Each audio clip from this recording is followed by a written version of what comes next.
Hello and welcome to Transformations Café, where we're serving light as bold as love. I'm your host, Ken Marks. Transformations Café is brought to you by the Institute for Global Transformation, or IFGT. We're a nonprofit, all volunteer organization. Our vision is a world working together to utilize the power, love, and wisdom of higher consciousness to benefit humanity and the planet. Our mission is to support transformations in consciousness and in the way humanity interacts with one another so as to bring about positive change in the world individually and collectively. We invite you to please visit our website, theglobaltransformation.org. And if you'd like to join our community, there's a join button at the top of each page that will describe in more detail our membership options. And if you'd like to support our work, which we would really appreciate, including programs like this one, there's also a donate button at the top of each page, which takes you right on into PayPal. This program is being recorded, and we do have several people joining us live for this conversation with our guest tonight. For those of you joining us today, thank you very much. It's a pleasure to see those who have returned and new friends as well.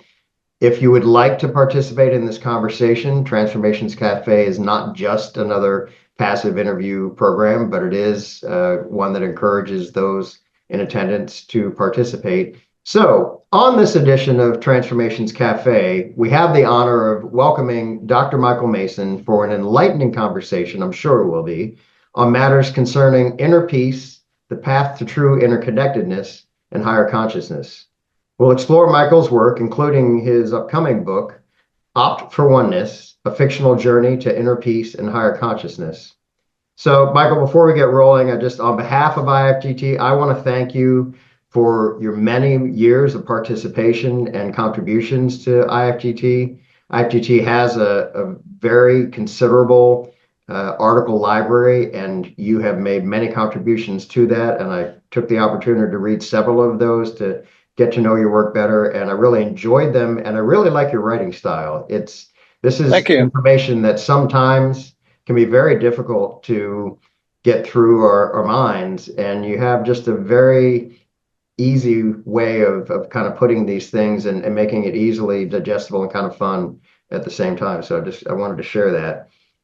It's great that you are joining us on this program. And so for people who may not know you, either with us today or those who watch the recording, I'll read a brief bio and then we'll get into the conversation.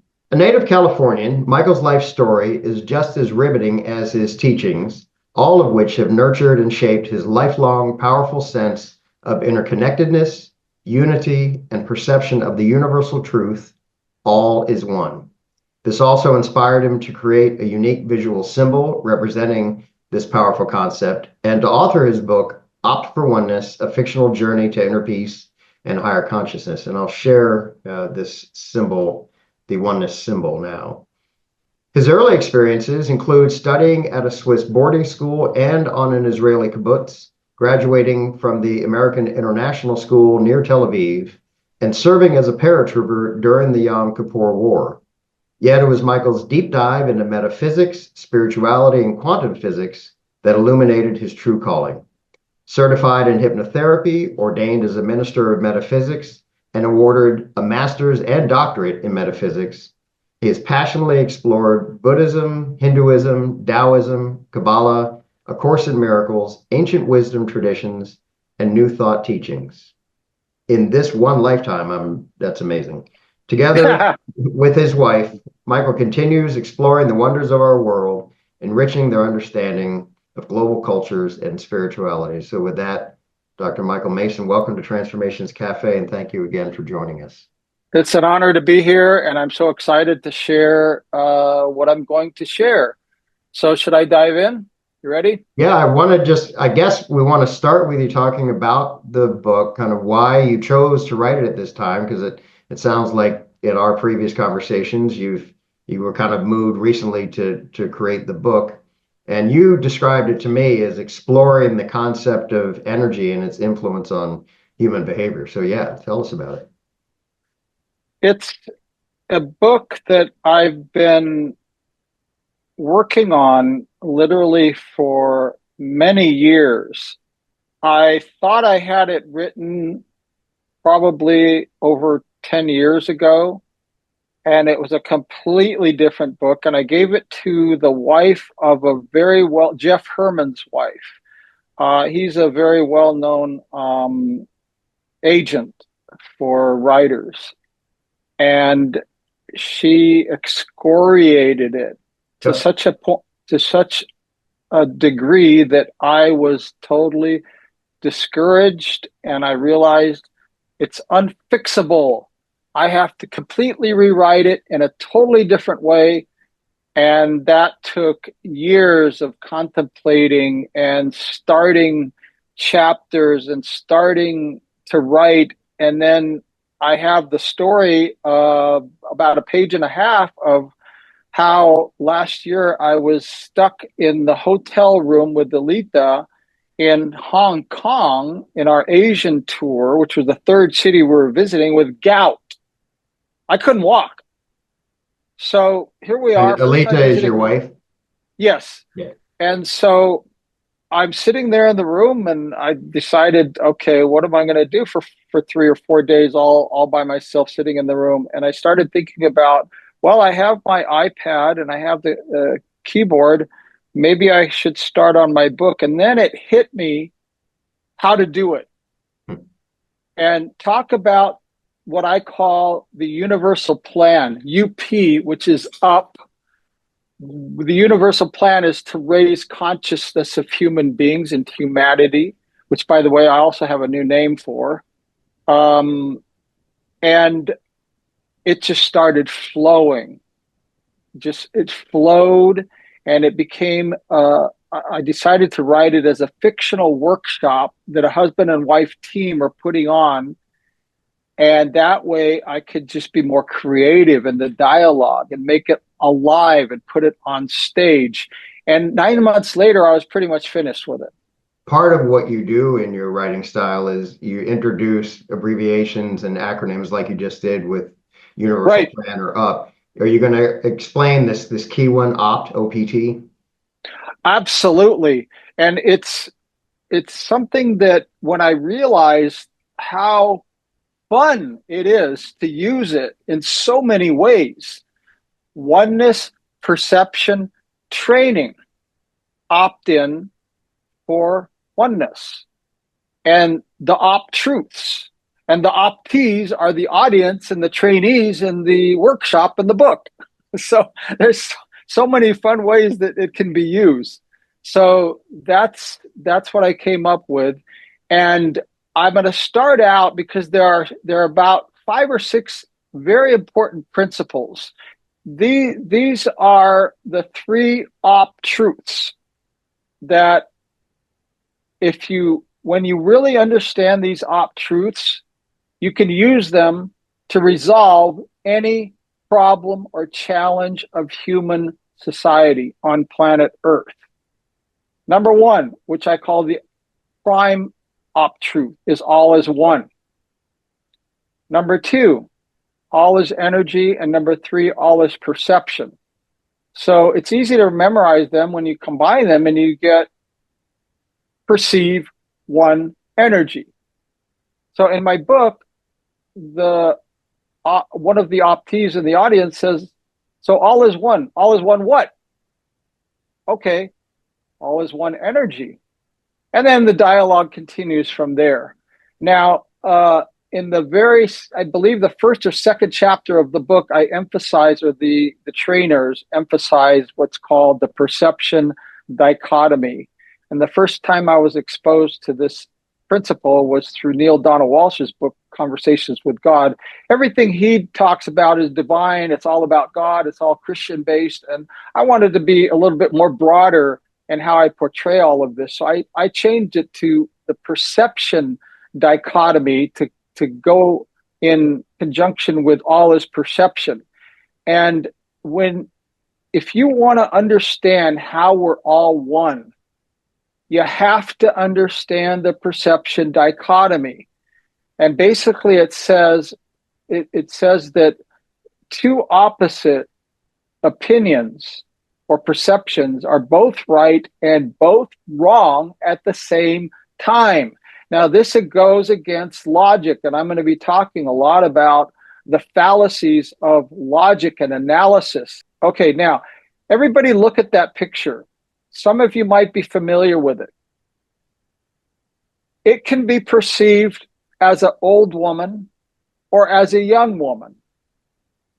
Now, sometimes people perceive one or the other, but they can't perceive the other. And this is a classic example of the perception dichotomy where people can argue till hell freezes over and they can't get the other person to see what they see. Yeah, remember And they there think, was a game that was played a couple years ago on the internet. Is dress white or gold? It was the same, and ah, people saw either a white or a gold dress, and they swore it was the one or the other. there Similar. you go. There you go.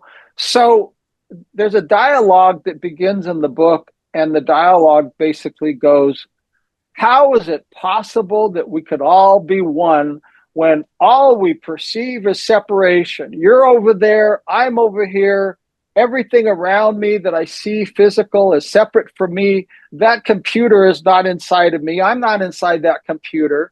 Well, guess what? You're right. Why? Because we are physical beings. We came into this physical, we're spiritual beings having a physical experience. We're meant to experience the separation.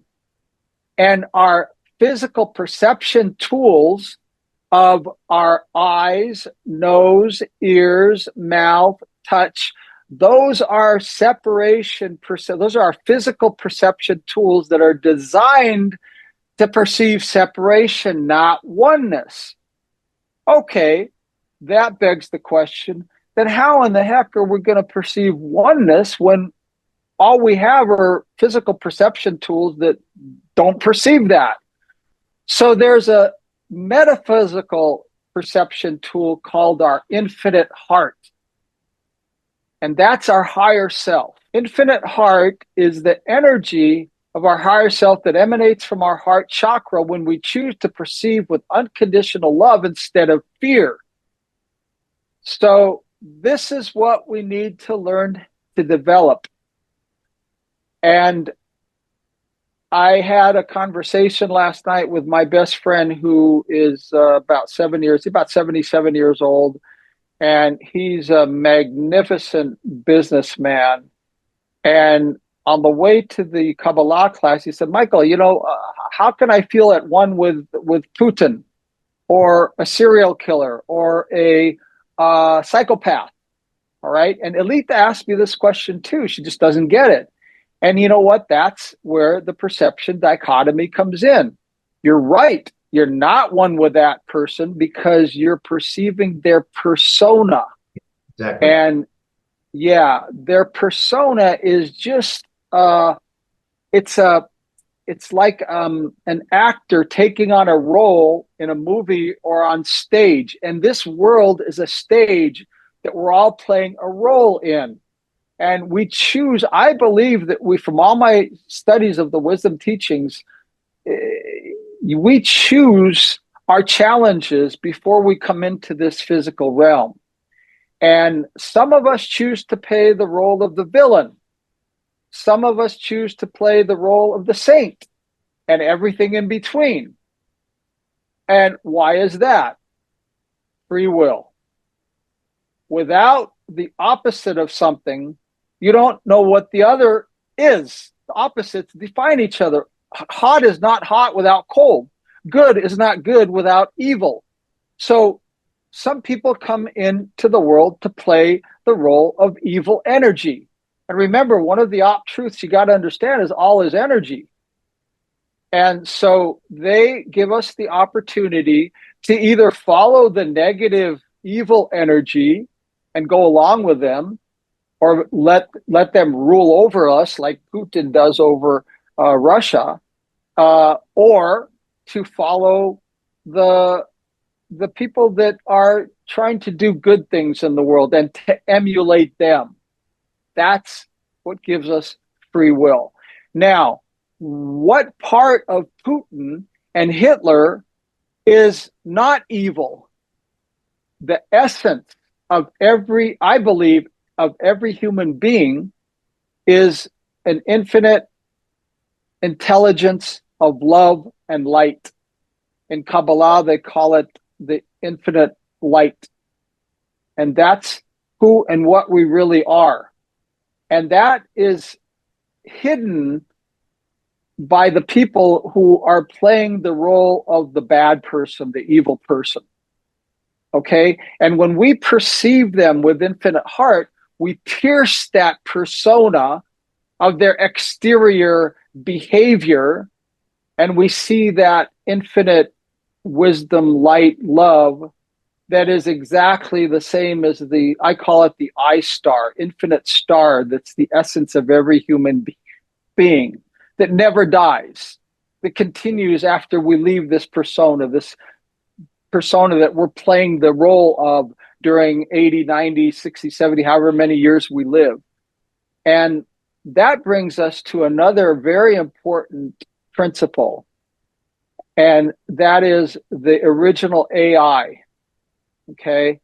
And there's an image here. Yes, that's the image. There's a guy on the left that's in inner peace.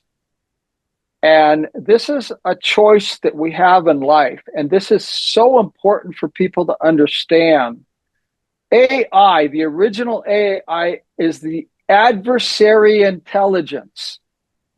That's the original AI that's been around since human beings walked upright on Earth. And it is the energy that has a job. It could also be called Adversary Inc. AI. And the adversary himself, of course, all religions throughout history, they've called them Mephistopheles, the devil, Satan, all those negative words that are very fearful. And the way I portray the adversary in my book is not to fear it.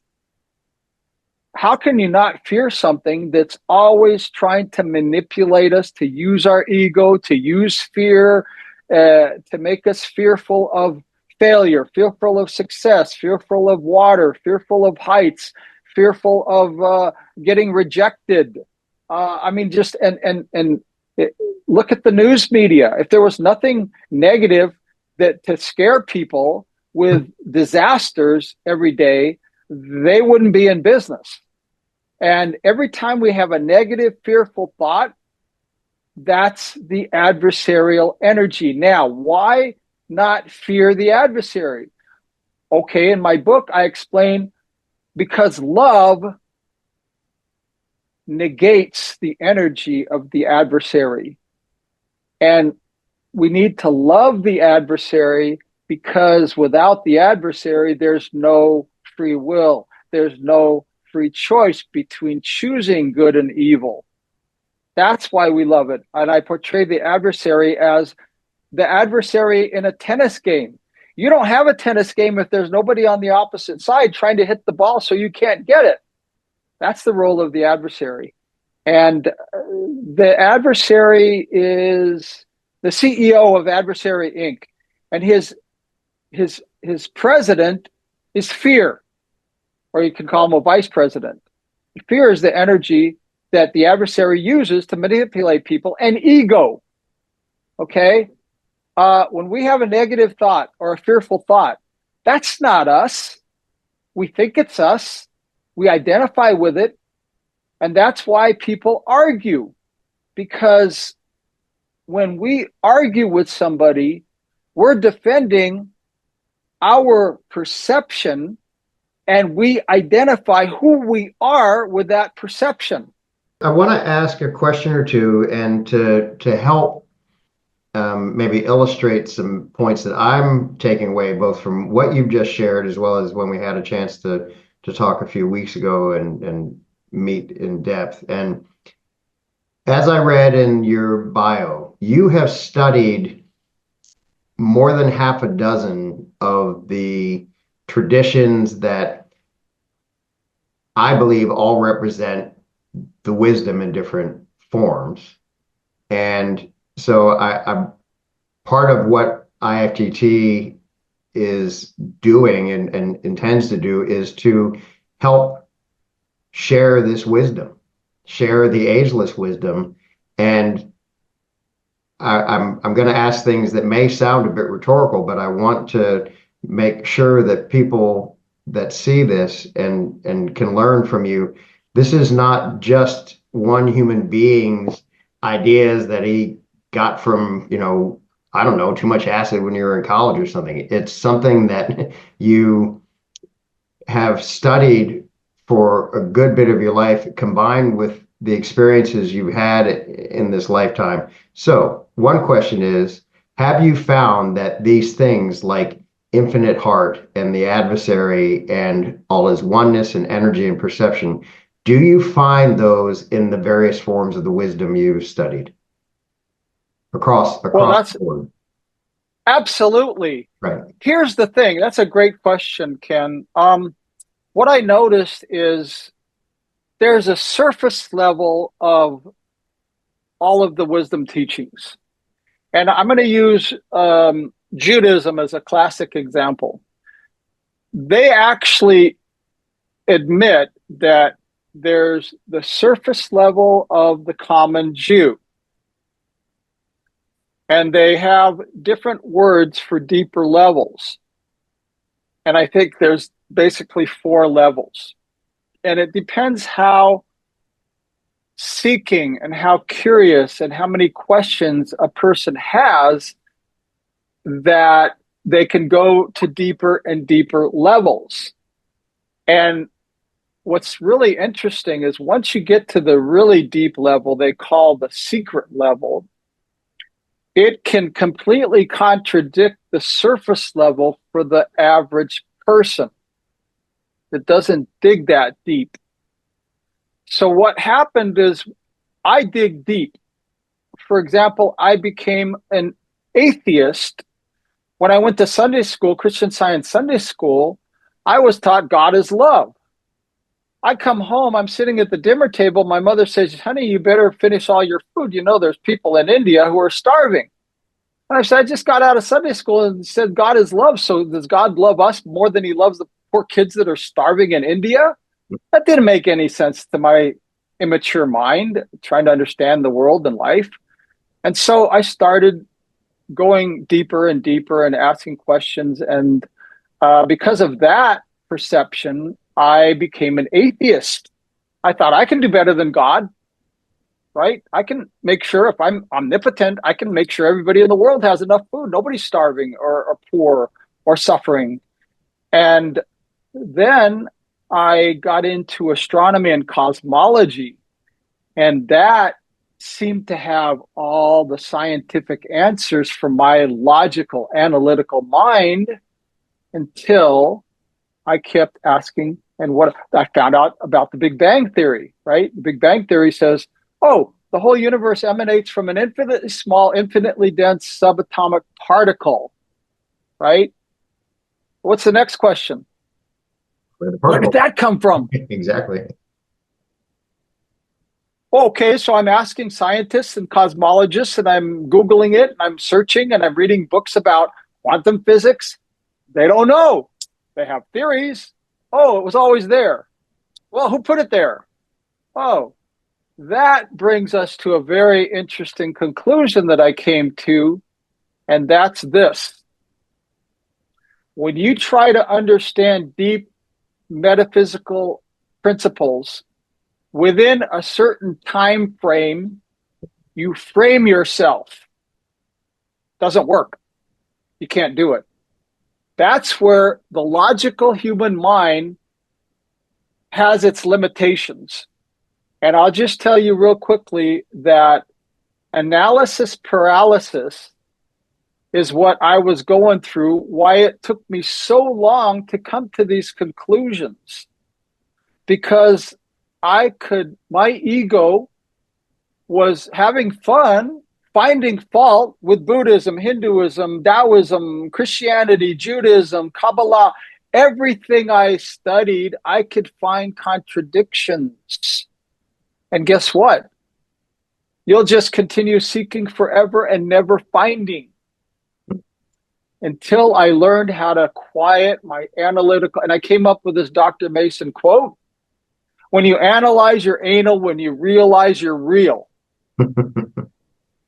And I brought into my life at the perfect time where I needed it, a brilliant psychologist that I dated. And we had these amazing intellectual discussions about metaphysics and spirituality. And I shared with her all the wonderful things I was learning. And you know, everything she told me that she seemed to understand from her heart, I would find contradictions. That's my ego mind, right? She said, Michael, stop coming from your head. You're never going to get anywhere if you just come from your head and you lose logic and you analyze everything like you do. You got to start opening your heart. You got to come from your heart. So I leaned back and I said, that makes sense. But how do I do that? So she gave me a technique to do that I'm not going to get into tonight, but it's in my book. And it worked. It really worked. Bottom line, I had never mourned the death of my mother, who committed suicide when I was 16, and I hadn't seen her for 2 years. I had detached from her. I kind of closed off my mourning capability in order not to feel too much pain, too hurt emotionally. And this technique that she taught me really, I cried and I finally mourned her death. It was like 40, 50 years after she died. And that opened up my heart chakra. And all of a sudden now I'm starting to come to these insights and these realizations that I never really, like I said, I was seeking and never finding. And once I found, I've got this book written, I've got these principles that I'm sharing with the world. And oneness does not make logical sense. Anybody has a Western mind that is mechanically inclined, that's electronically inclined, that's technology inclined, that tries to understand the oneness with logic, it's not going to happen. It's impossible. Okay? Because there's no logic between the perception dichotomy. How is it possible that both people can be right and wrong at the same time? That doesn't compute with a logical mind. But there you look at the old woman, young woman picture, we're both viewing it from the same angle, with the same lighting, from the same perspective, and one focuses on the part of the picture that shows a young woman, the other one focuses on the part of the perception that shows the old woman. And when we have arguments, we want the other person to see from our view. And my ego wants them to see from my view. And we're afraid to give up our identity that identifies with my perception. That's the problem. So, logic. The next thing is, and remember that you cannot perceive oneness with physical perception tools of our body.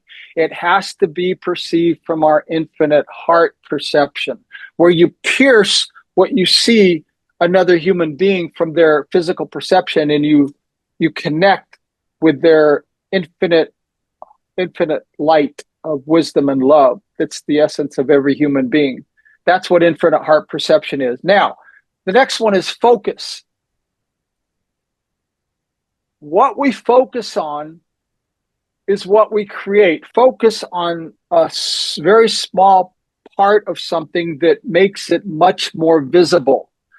And it's like you take a magnifying glass, you focus sunlight, which is dispersed, and it focuses the rays so strong into a point of light that you can burn things with it. Okay? And it's so important to focus on what we're thinking, what we're focusing on, because focus, remember, all is energy. Focus is hyper energy. Okay?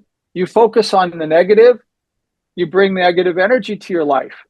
You focus on, oh, I don't have enough money. You're just going to create a perception in your life of not having enough money. You're not going to create more money. You focus on, I'm abundant. You're going to find ways to be abundant. You're going to feel abundant. You focus on appreciation, gratitude every day. Then that makes you joyful. That's what brings us inner peace. What do you focus on? And this is where AI comes in, because AI does not, its job is to get us to focus on the negative. Watch the news, listen to the news. This person was raped, this fire was destroying homes, and this war is going on over there. My God, who's not going to get depressed listening to all this negative news? And that's all news is. There's no positive. I mean, once in a while you hear something good happened.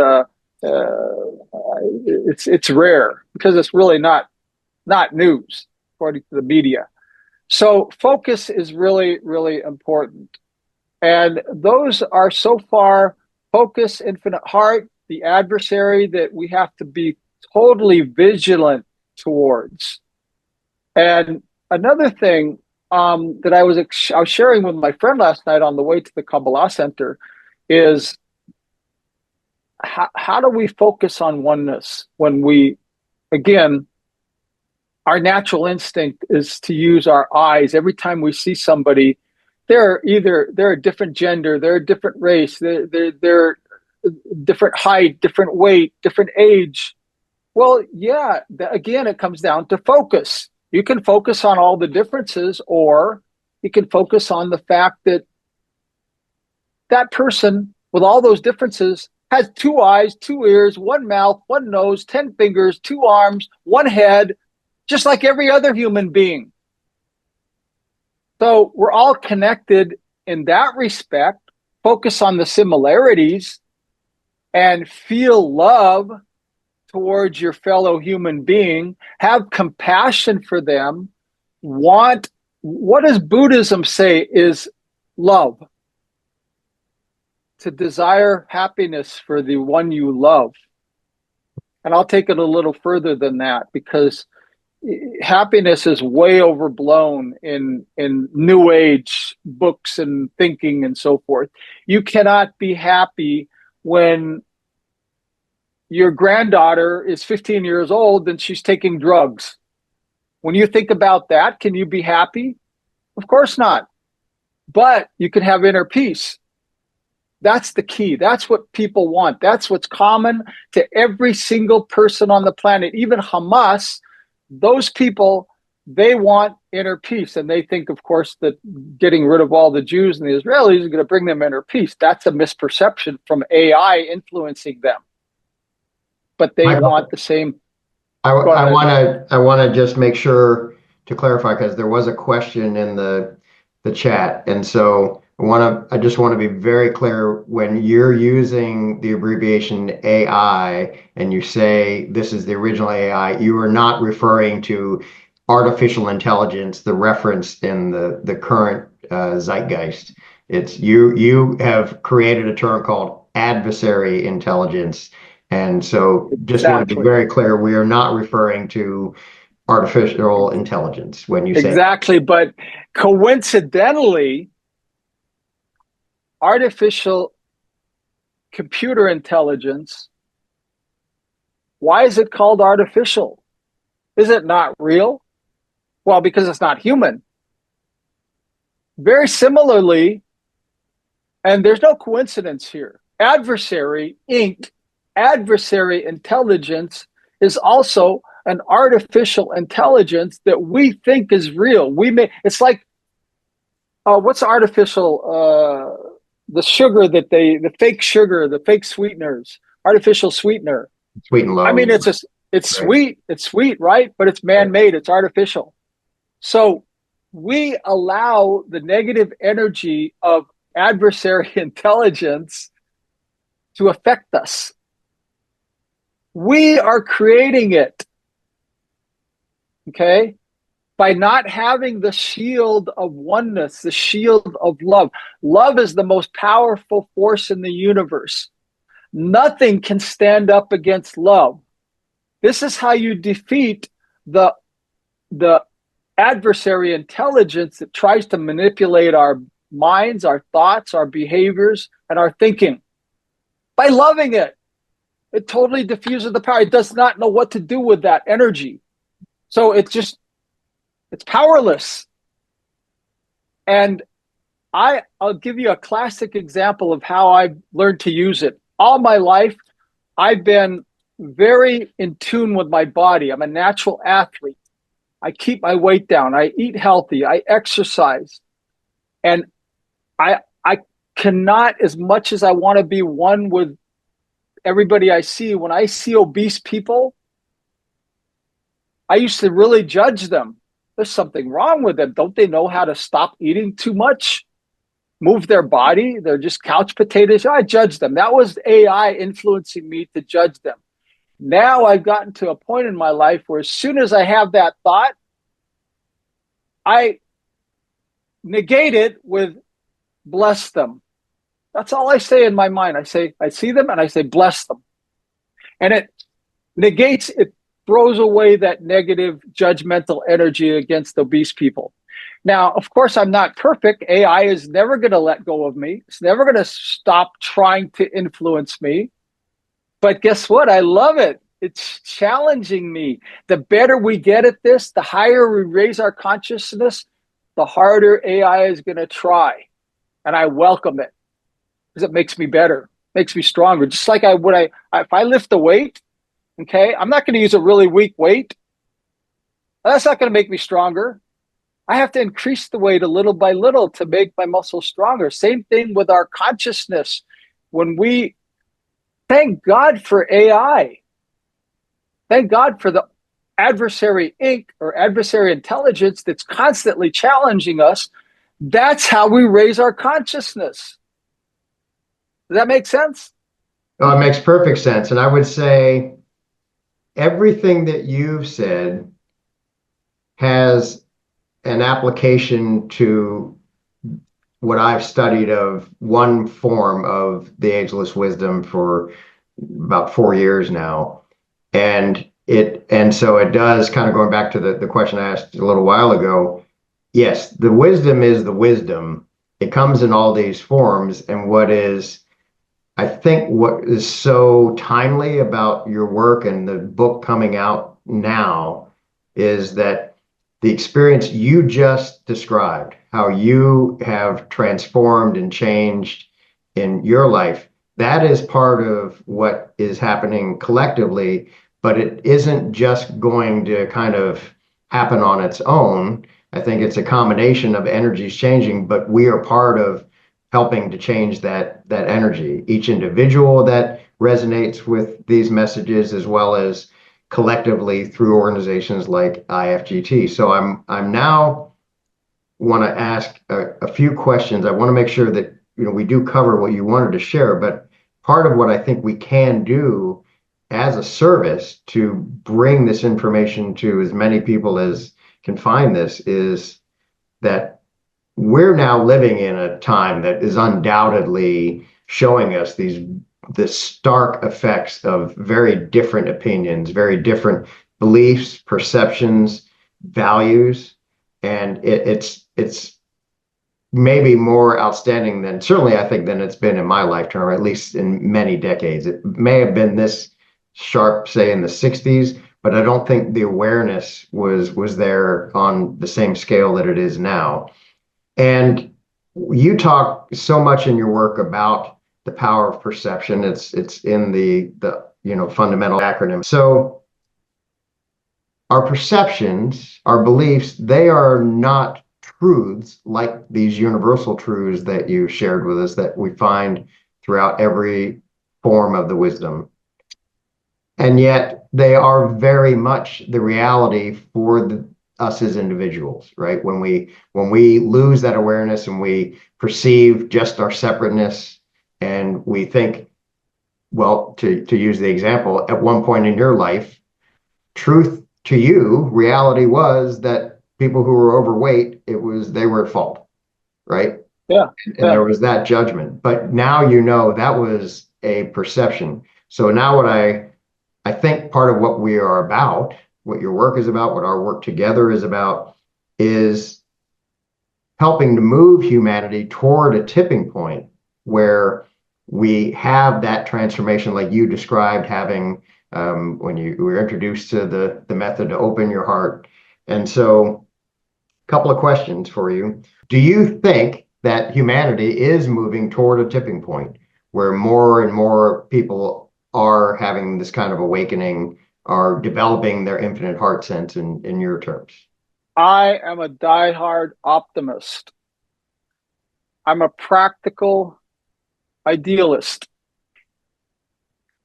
And I am writing a blog now that I just started, I believe, a day or two ago, that basically, if you look around at the accomplishments of human beings, it is mind boggling. The buildings, you fly over Los Angeles or New York or any big city, you see infrastructure and cars and streets and skyscrapers, and we have the technology of computers and now AI and these smartphones and on and on. It's just endless. But what's missing from all of that? This is all physical technology. Our metaphysical technology is not keeping up. You don't think that if we focused a lot of energy of big groups of people working together, the way that, you know how many people have to work together to build a skyscraper and to go to the moon? Imagine if we put that kind of energy towards raising consciousness, towards ending hunger. There's no reason that anybody in the world should be going hungry. We're producing so much food now that we have to store the grain in silos, and the US government has to pay the wheat farmers to just store it and not put it on the market, because if they put it on the market, it's going to lower the price. So it's a matter of distribution. All it will take is enough people like us, what I call unifiers, to transform from Homo sapien, mankind, human being, to one kind. It's no longer a genderized or gendered name. I mean, come on, we've come to a point where we don't limit women. It's not as much of a patriarchal society as it used to be, and they still, we call it humankind, mankind, Homo sapien. Let's move on from that. We're not going to move on from, and Homo sapien means wise person, wise man. How wise are we when we're allowing our fellow human beings to starve to death in some country where other people have mansions all over the world, or multi-billionaires? I mean, good for them that they have that, but that's the adversarial intelligence, where people are looking for fulfillment in the physical, in more money and more stuff and more sex and more drugs and more food, instead of, and that's never going to fulfill you. They need to realize that what fulfills people, what brings people inner peace, is relationships, family, friends, neighbors, being with our fellow human being and loving them and having compassion for them. Nobody who is a unifier can just accept and not want to do something about it, that we have other parts of us on this planet who don't have enough food to eat or clean water to drink and bathe in. It's unacceptable.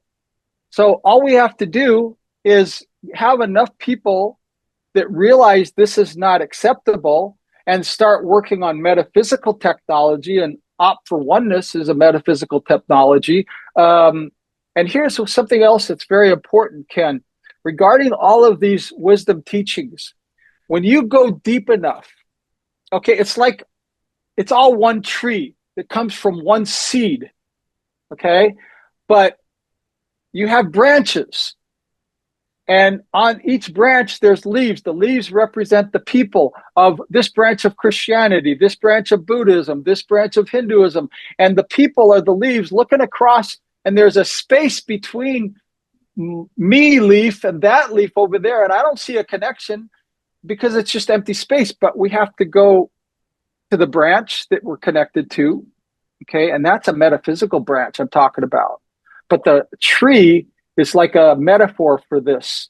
And you go to the branch, and the branch is a small branch that your leaf is on, and that little tiny branch is connected to a bigger branch of white people, and that's connected to the same tree trunk that all the other races and religions and mindsets of human beings are connected to. And guess what? We're all connected to the same tree trunk that came from the same seed, but people don't go deep enough. If you go deep enough into Kabbalah, you'll come to that conclusion. If you go deep enough into Hinduism, Buddhism, mystical Christianity, Taoism, and even, believe it or not, uh, Islam, Sufism.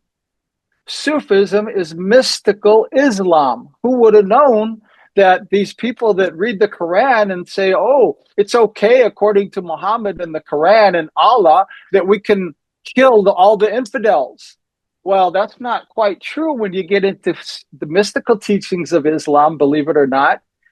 It's all basically coming from the same wise source. Each one of those different wisdom teachings was a branch for the particular culture that it emanated from.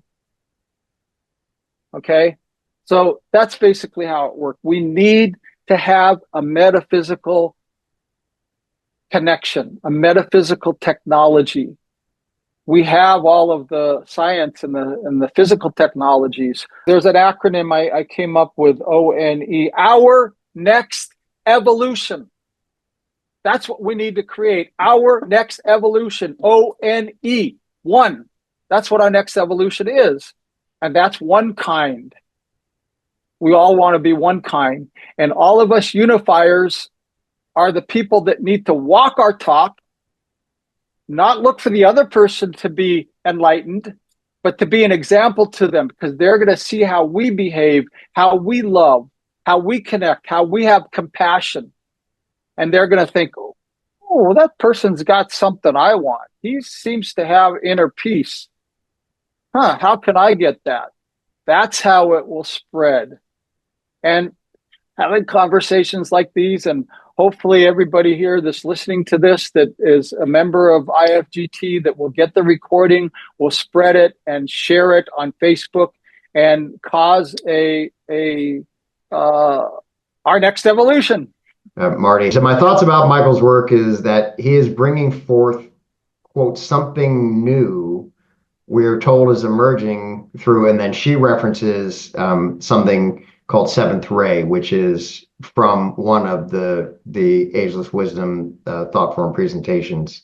And in the Aquarian age, he is synthesizing vast, complex ideas into a more simple model with which to frame the truth without having to do all the study he has done. And I think that's a huge key, because things appear to be, and I read one of the articles I read that you have in IFGT's article library was about time.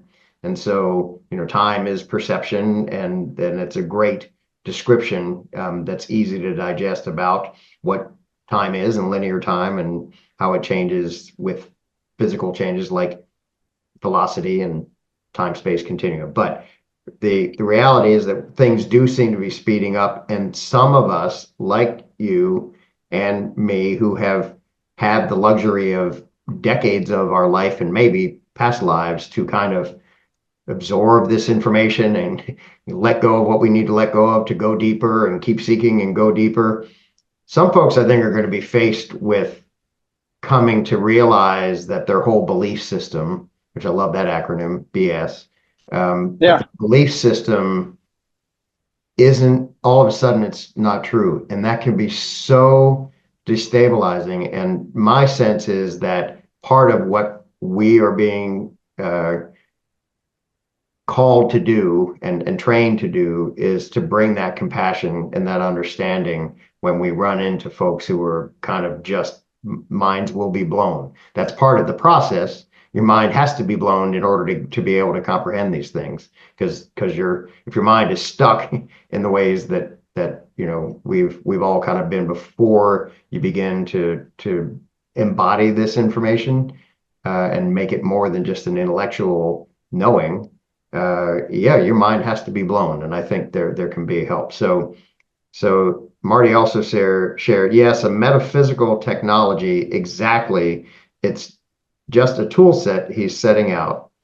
Disciples of all stripes will be bringing forth these types of methodologies going forward, I think, right? And disciples may be a reference that has different meanings, but in the lineage of the wisdom teaching that I've studied and Marty's familiar with, that as a reference to what you would probably call the what was it the what's the new term? Not change makers, but Oh, unifiers. unifiers, right? So I think, Change makers are right, unifiers. right. Unifiers So are change makers.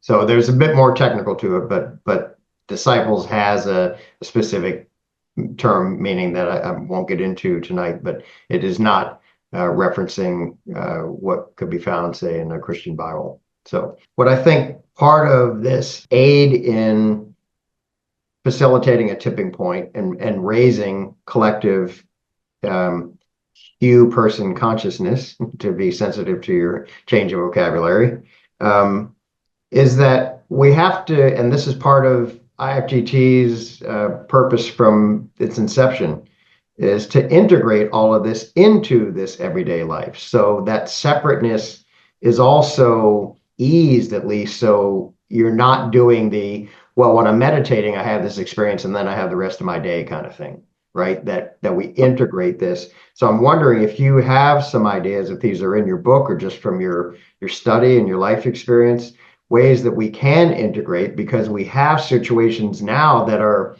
ripe for practice, but also can be extremely challenging. Families are, Yes, at odds yes, to get together, and yes, there's so many things that can be so challenging. So, are there some practical everyday things that we can do to kind of merge these deep absolutely. concepts, these metaphysics, with the Yes, physical world?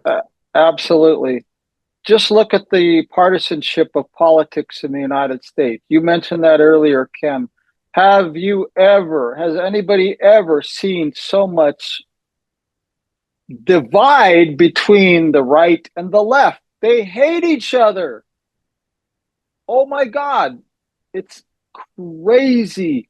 Fathers and mothers and sons and daughters aren't even talking to each other because they're on opposite sides of the political spectrum. That is nuts. That's the adversary at work, manipulating those poor people. Um, Number one, victimization. When you raise your consciousness, you connect with the statement, the universe sends us nothing but angels. Think about that. That's how we bring it down to our daily lives. When we're faced with somebody who pushes our buttons, that's an amazing opportunity for us. It's easy to be an enlightened person that's raising your consciousness, that has inner peace when you're not faced with adversity. That's why it's called the adversary. Your adversary in chess is your opponent. You can't play the game without the adversary. That's why it's called the adversary. I see the question, why do I say AI is adversary? Adversary is not a bad thing, not a negative thing. It's what allows us to play the game. And oh boy, have I been challenged recently when my son in Tokyo started getting on my case and saying things that just really pushed my buttons. And I thought, wow, he succeeded. The adversary working through him to challenge my higher consciousness, right? And in the moment, the adversary won over me. I really lost it. But afterwards, I'm thinking, okay, Michael, here's your opportunity to stop playing the victim of your son. And I shared it in a previous conversations, Transformations Cafe, where he picked up this cup that I left on the table, and he says, "I'm like the father, and he's like the son." What an insult! And then I thought, okay, Michael, you're not a victim.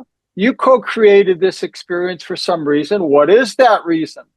Oh, thank you, Idan. You're teaching me to just clean up after myself. It's as simple as that. Once I saw it from that perspective, I realized I'm not a victim of my son disrespecting me. I am just creating with him a lesson for me to raise my consciousness. So the takeaway from this is everything we do in our daily lives, every interaction, when somebody cuts you off on the road, you think, well, what an asshole. What's wrong with them? They almost hit my car. Well, have a little compassion. Maybe that person is a bit in a big hurry. Maybe they just got some really bad news. Maybe their husband got fired or they got fired or something. Who knows? Or maybe they're just an asshole. Well, okay. Well, that's okay. Let him go. I'm not going to get pissed off at him. Otherwise, the adversary won because now I'm pissed off. And that energy, I'm going to portray it and people are going to feel my negative energy. And I'm going to hold on to that negative energy for how many hours for the rest of the day? That's ridiculous. Don't let it do that. Realize that you co-created that person to cut you off as a challenge to your higher consciousness. Now, the last thing that's really important that I have to express here is for the analytical, scientific minded people that want scientific proof of oneness, it's in my book. Oh my God. Read The Tao of Physics by Fritjof Capra. He's a quantum physicist who studied Eastern mysticism, and he found the parallels. There's another book, Einstein and the Buddha, The Parallel Sayings. You read sayings, sentences or phrases by Einstein, and then next to it by Buddha or by the famous quantum physicists David Bohm and Lao Tzu. And they're different words saying the same thing. So the ancient mystics already knew we're all one before we had scientific proof of it, which we have now with quantum physics. Is it a wave or is it a particle? Well, that's the perception dichotomy in quantum physics. It's both. Quantum thinking, like Diane Collins talks about in her book. It's brilliant. That's what we need to develop. Quantum thinking. The perception dichotomy is the noun, but what's the verb for acting with it? It's quantum thinking. We need to learn quantum thinking. When they do analysis and experiments to prove that light is a particle, they prove it's a particle. Then they do an experiment to prove that it's a wave. It proves it's a wave. So that's scientific. Now, quantum entanglement. Okay? Study quantum entanglement. Google it. Ask AI, what's quantum entanglement? You have two subatomic particles that are connected. You separate those particles light years apart. This one moves this way. This one moves this way. They move in conjunction with each other as if they're connected because they are. Now, here's what I explained in my book. And this is a very important takeaway. If the Big Bang Theory is true, then that means that every single energy in the universe was compacted into what David Bohm calls the implicate realm. That is the infinite, what is it in science? You have potential energy and kinetic energy, right? So the potential energy is the source of all energy in the universe. Now, if all energy, including our souls, our infinite star, who and what we really are, emanated from that infinite potential, we were quantumly entangled then, and we are continuing to be quantumly entangled as the universe expands. That's scientific proof that we're all connected as one. There it is. Yeah. There's a couple of things I want to add to what you're just saying. I also want to just complement what you were saying with the kind of real world example of how we can integrate this. With regard to the science, um, I think what's critical and what you're helping us do in this very moment is repeat and recommunicate things that I think need to be said over and over and in different ways. But there is so much scientific evidence now being brought Yes. on this program. We've had amazing people. We had Dr. Eric Dumans, who is a physicist at the University of Florida. So Eric Dumans has been on our program. He talked tons about his perspectives and his changes and transformations as a physicist, but also, like you, has spent a lifetime studying things, including teaching himself to speak and read Sanskrit so that he could Amazing. read the actual texts and not the interpretations or translations. Yeah. A couple months ago, we had a fantastic gentleman named Dr. Eddie Villamoria, who has spent decades studying all of the wisdom, but he's an engineer as well. He helped design parts of the English Channel Tunnel, among other Mm. things.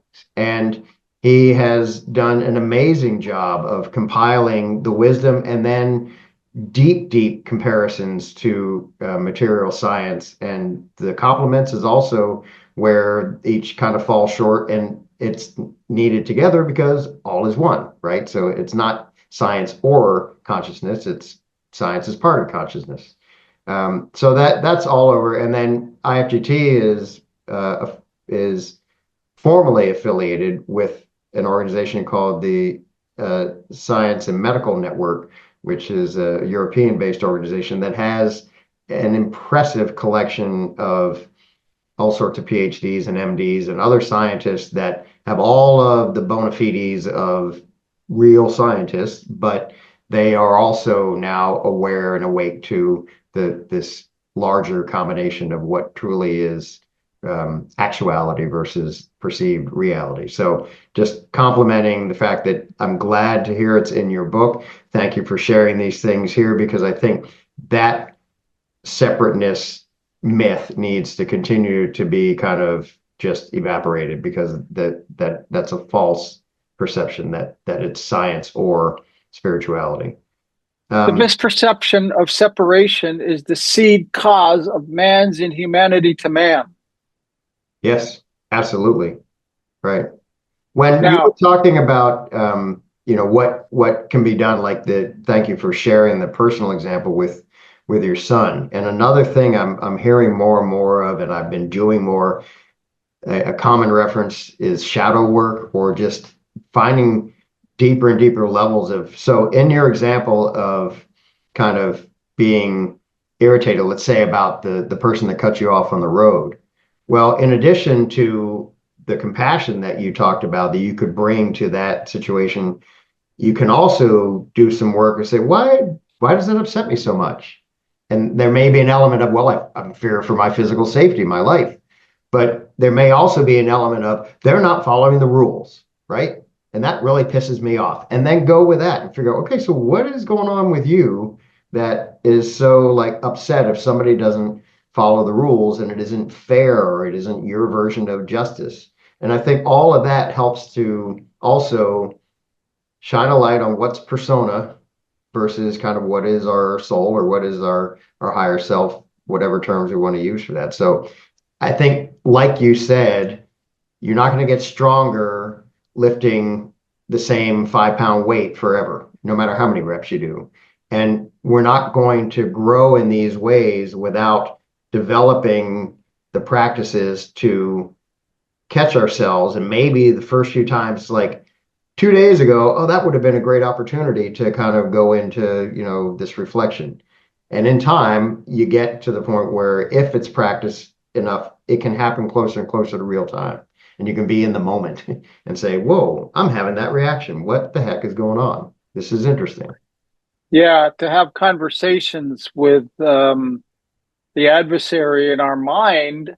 And when we have a negative thought, I'm questioning my thoughts. Yeah. Anytime something negative Right. comes to my mind, I said, you know, this lesson of Jesus, get thee behind me, Satan, Yes. that is so brilliant. Right. That's what we need to think and perceive whenever we have a fearful energy enter our mind. Hey, get the heck out of here. That's not me. That's what I want to think about. And you think about something positive, and then you get rid of that negative fear. Now, before we close, one thing really important I've got to emphasize that I realized when I found out that every metaphysical, mystical, spiritual teaching from ancient times till modern times concludes that all is one. But guess what? There's never been a symbol for oneness. Hmm. Nothing in this physical dimension on planet Earth propagates without an icon, a symbol. Christianity. What would Christianity be without the cross? What would Judaism would be without the shield of David? What would Nike be without the swoosh? What would Apple be without the Apple icon? Okay, that's one of the reasons that I concluded that oneness has never taken off, and that's how I ended up downloading the symbol. There's no, people have tried to create a oneness symbol. It's a combination of the cross and the Star of David and the crescent of Islam. They're all religious based. That doesn't work. What about atheists? Okay, they're not going to accept that. Or somebody that's none of those religions, they're not going to accept that. But what happened with this oneness symbol, and when you read my book, you'll see, as a matter of fact, they even have a blog on my website that it talks about, I think I took the chapter out of the book and put it into a short few page blog that describes all of the aspects of the oneness symbol, from the Fibonacci curve to the God symbol of the circle with a dot to the infinity sign to the expansion of the yin yang. And yeah, so and by the way, this is an infinite heart here. And this is as above, so below is represented here, right? And by the way, this is the infinite heart. I found out that the heart for love, for human love, has a point at the bottom of it. And I show an image of the actual heart in my book, and there's no point to it. That's what unconditional love is. There's no point. You get the point? Yes. Yeah. I enjoy these conversations with you, Michael, because we have a similar Mhm. fondness for wordplay. So yeah, Yeah, love it. yeah. Um, and I know on IFGT's website we have a video. I guess it's linked. Maybe it's on YouTube, but that of you explaining this in more detail, the symbol. Yeah, yeah. There's I've put a lot of I've created a lot of videos from different talks that I've given. And it's on my YouTube channel, and anybody that can go there, and I made them all public, but I also have them linked on my website, Opt for Oneness. By the way, uh, just the other day, I think it was yesterday, the day before, get a load of this. .net, .com, .org. Guess what I discovered? .one. Oh, really? Oh Fantastic. my God. Wow. It's Oh, so amazing. So the universe I got, created a domain. yes. That's Oh, awesome. is that a sign from the universe or what? So I've got Dr. Oneness.one. I've got Opt for Oneness.one. I've got Unifiers.one. I've taken all my URLs that I own and I bought .one. So Yeah, it's that's all consolidated under that. But Opt for Oneness is the name of my book. So I have that, optforoneness.com. And then, of course, just yesterday I bought .one. And then Dr. Oneness is one of my menu links that's got its own page with a bio. And I'm thinking of putting some other fun things on there from my life so people can get to know me better if they want. And then onenesssymbol.com and now onenesssymbol.one. There's also a menu item for the oneness symbol. And I cannot overemphasize everybody watching and listening to this. Go to onenesssymbol.one or .com and or to opt for oneness.com and go to that oneness symbol page. I have the oneness symbol in gold, amethyst, ruby, sapphire, emerald, and I have not trademarked it because I want it to be spread as many ways possible by as many people as possible.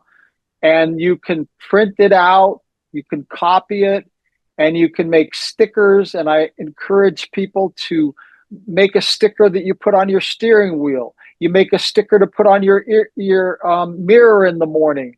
And I'm going to have rings and bracelets, and I'm going to have a oneness symbol pin that people could buy super cheap. And we need to spread the symbol. It's going to cause conversation. People are going to see people wearing a pin. Oh, what's that? That's the oneness symbol. Oh, what's oneness? Oh, it's a conversation starter. So this symbol needs to be spread because that's going to help spread the whole truth about oneness. Marty again shared, related to all you say, Michael, I have this quote from somewhere posted on my desk bulletin board. Do not let your attention be held by any physical, mental, or emotional imperfection in the world. Know the universal law. What your attention is upon, you draw into your being. Imperfection will be there unless you remove it by seeing only the perfection. So I think that is very consistent. Okay, I want to comment on that. Yeah, please. Perfection is perception. Remember, all is perception, one of the truths. This is a perfect pen. I perceive it as a perfect pen. I'm perfect. I perceive myself as perfect. When you perceive something as perfect, it is perfect for you. That's perfection. And I don't know if the quote that Marty got from somewhere is referring to that maybe as the divine, essential source or something. So but I think your point's extremely well made, Michael, that perfection certainly is in the eye of the beholder. And that is another source of conflict and the adversary at work, right? Exactly. People needing to be perfect. In fact, the type 1 in the Enneagram is the perfectionist. So, there are people that can't live comfortably without, things being exactly the way they see as perfect. When Michael mentioned the Big Bang Theory, it's also known as the in-breath and out-breath of Brahma. When it's manifest, it's the out-breath. And when it's not manifest, it's the in-breath. Just the way they sometimes look at the Big Bang. Ken, I want to make sure everybody knows that on my website, there's an actual 3D video of the oneness symbol that a brilliant videographer created for me many years ago. And the symbol that you're seeing behind me, the oneness symbol, that is just one perspective of the symbol. Because if you can imagine, and here's something else that I kind of intuited when I was writing my book and creating the dialogue. Oneness waves. What connects everything to everything else in the universe? Oneness waves of instantaneous connection, the quantum entanglement connection.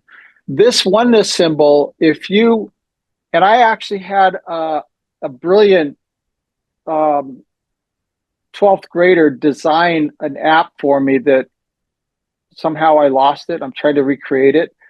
If you start anywhere in the symbol, you can draw the whole thing going in one direction. Okay. And that's described how it confirms that there's something seriously metaphysical to this symbol. And another thing is I realized that you take the symbol and you go like this in 3 dimensions and you bring it out, okay, from the center, and then you turn it this way, you see a waveform. Yeah. It's a waveform. Oh, neat. It's I mean, when I did that app and I explained to this guy how to create this little applet, you could actually grab the symbol and you could turn it, and then all of a sudden it would expand out to this waveform. It's just the more people connect with a symbol, the more my son looked at it and he said years ago, he said, Abba, I see 2 people holding their arms out, touching heads. Look at the left and the right of it. You see this part right here? Right? That's I don't know. You can't see my mouse or my screen, but the two eyes and the happy face, the big mouth Yeah. smiling. Yeah. Okay, that's a happy face of oneness perception. Hmm. And it just goes on and on. If you see the 2 heads touching each other and the arms reaching out, touching each other, holding hands, it just goes on and on. I'm sure more people that connect with it will find things I never even noticed before. Yeah, and it's there's a lot of cool things about it. In fact, Marianne had shared with me before that one of the things that you did just mention is that it can be drawn without lifting the drawing instrument from the paper. Right. Yeah. Either clockwise or counterclockwise. And it took me a while to actually accomplish that. I was with a woman from the Joseph Campbell Roundtable who was a professional mythologist. And she gave a talk about symbolism. And I thought, wow, you know what? I should ask her if there's anything to this symbol. And I went over to her apartment and she looked at it and she said, yeah, well, let's test it. And we tested it and it passed. Yeah, neat, neat. And Marty's just posted the purple, I guess, or you could call it another shade, perhaps, in the chat. And I was going to say you were describing the colors, and it struck me, and then I just quickly skimmed a couple of the descriptions. You have this in all the colors that happen to also correspond to the typical chakra map, that you would find. So The last one on the oneness symbol page, the last one is my brilliant graphic designer. I told them create one that has all of this that corresponds with the chakras of the human being from the crown to the lower chakra. And there is one symbol that, I mean, it's all the colors of the chakra. The gold one is the primary one because gold has, there it is. Good job. That's the chakra oneness symbol. but this idea that you had before that you could use these as something to help integrate our physical world through the sense of sight with something that would remind you, oh yeah, let me get out of that, develop, kind of go into that observer witness mode and say, oh, what's going on here right now? Or at least just to say, I'm experiencing this emotion, and then you can, at that point, that moment, you've kind of, I think, remember those of us who remember records and the needle would get stuck and it would just skip, and you need something to come along and move the needle to get to the next part of the song. I think something like this might be that, kind of help move the needle back so you're not stuck in that, I don't know, whatever you want to call it, perceived reality. Yes. Now, you notice the happy face in the oneness symbol, the 2 eyes and the big smile.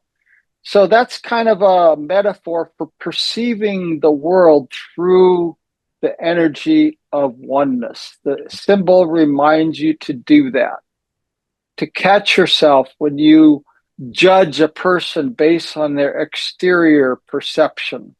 Pierce that exterior perception and focus on the metaphorical, metaphysical, infinite star of love and light that is the essence of every human being. And that's how we're connected as one. That's difficult. Yeah. That's a challenge. Yeah.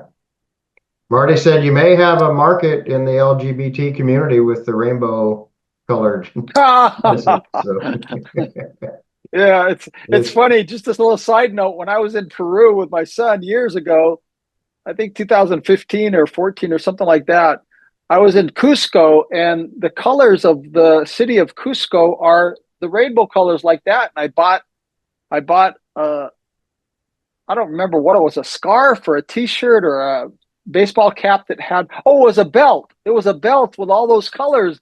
I didn't even know it was the colors of gay people. live and learn. There it is. Yeah, yeah. So I started wearing that belt, and I guess a lot of people just saw it and thought I was gay. And I am half the time. And look at me, I'm a happy gay person. There you go. There it is. Well, Michael, is there anything else you wanted to make sure we covered? I think this has been yet another wonderful, magical experience. I feel fortunate every time I get the chance to to help host a program and bring someone else to audiences and be part of this service. So I want to make sure if there's anything else that we may not have covered to give you that chance, and if there's any other comments, folks, Yeah, just otherwise we can wrap up. a quick little commercial. My publisher is not doing pre-sales. They don't do pre-sales. And I had a bit of a tiff with them today about it. And it's a very important part of marketing a new book that's coming out. Pre-orders. Okay, you find a book that's coming out in 2 months, and you can go on Amazon. You can pre-order it before it's even available, and then once it's available, you download it or you get it delivered to you. So, um, I would implore as many people that you can spread the word about my book. I'm offering it for $1 as a PDF download through my website. That's not created yet, but I'm working with my web designer to create that for anybody that commits on their honor to write an honest review. Reviews are really important. I'm reading a book about book marketing, for example, and number of reviews is really important. And by the way, just so everybody knows, it's not about, oh, this is a great book and 5-star review. If somebody puts a 2 or 3-star review and they write a serious review of a couple paragraphs, that's going to be at the top of the reviews, even if it's just a 1 or 2-star. And it'll bury the 5-star reviews that are just a 1-line review. So that's important. So anybody that is interested in downloading the book, you'll be able to do it for $1 if you do a review, and everybody else, the first 50 for 50% off. And the digital version I'm going to be selling for $9.99 normal price, so they can get it for $4.99 for the first 50 orders. Great. So, that's really helpful. And thank you again, Michael. We got thanks in the chat too. This has been illuminating, educating. I think we did contribute to moving toward the tipping point this evening, and it's exciting to be a part of this, and it's exciting to finally have gotten to meet you a little bit more. Marianne Miller, our organization founder and president, has talked about you since basically I met her, but hadn't really had the chance for whatever reasons. So it's great that we finally have had a chance to connect and we can help share your work. And thank you again for everything you've done for IFGT all these years. yeah, Marianne and I have the exact same initials, MAM. Oh, Michael great. Aaron Mason, Marianne Miller. We were both Rosicrucians. When we first connected, it was like, wow, we're like almost soulmates. Well, that's great. That's great. So, well, thanks again to everyone who joined us and to those who will see this. I'd like to encourage people to post comments on YouTube as well. We got a beautiful comment earlier today for the Ed Moria conversation. So it's always heartening to do that. And I think that helps feed the algorithm too, to make sure more people can discover these conversations.